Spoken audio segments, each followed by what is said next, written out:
Top of the morning to you. CJ, founder of E.N.E.M.I here. Basically out of sheer boredom, I decided I'm going to do a little series of, like, the lessons, perhaps the ground rules, call it, if you're thinking about getting into the paranormal field.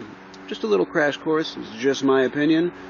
Lord knows not everybody agrees with that, but I got nothing better to do with my time right now. So lesson number one, which I feel is probably most vital, is if you're even considering getting into the paranormal field, please make sure you're doing it for the right reasons, because it's really not like you see on TV.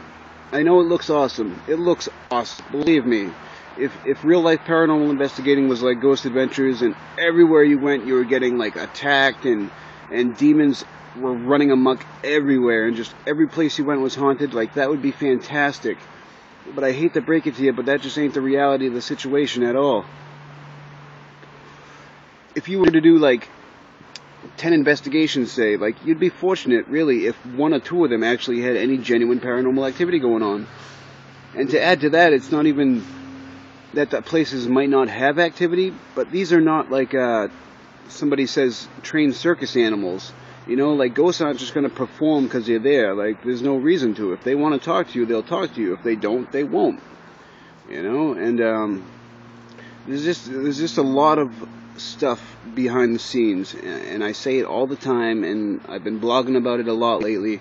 There's just so much stuff behind the scenes that is beyond the paranormal that you need to be aware of if you're going to claim to be a paranormal team, and if you're going to try to help people, you need to be aware of some things. For example, you know, like, anybody can run around and claim they're a team, you know, and you can make a Facebook page or a Twitter, and you can post hundreds of pictures of orbs and a bunch of crap, and you can trespass in graveyards at night. But the fact of the matter is this: if you're going to be a genuine paranormal team, you need to do some homework. There's a bunch of stuff you need to be aware of. Like, would you even consider, for example, that certain mental disturbances and or medication side effects might mimic the effects of paranormal activity? Hallucinations, hearing voices, paranoia, a feeling of being watched, panic attacks, just generally being not right in the head.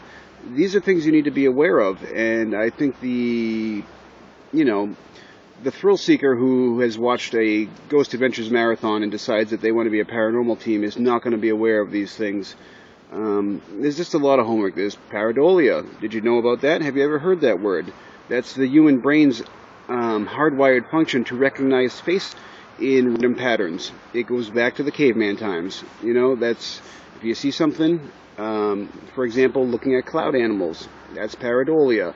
If you ever had Jesus Christ on your breakfast toast, that's pareidolia. You know, the mind is trained to recognize faces and or shapes that it readily recognizes in order to survive. You know, back in the day, if you could recognize an enemy hiding in the woods, you might stand a better chance of surviving an attack or something. It's just how we are.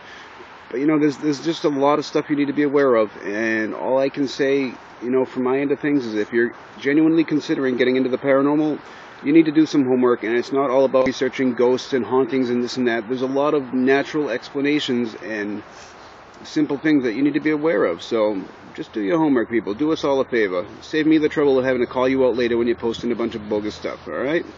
Till next time, CJ, I'm out.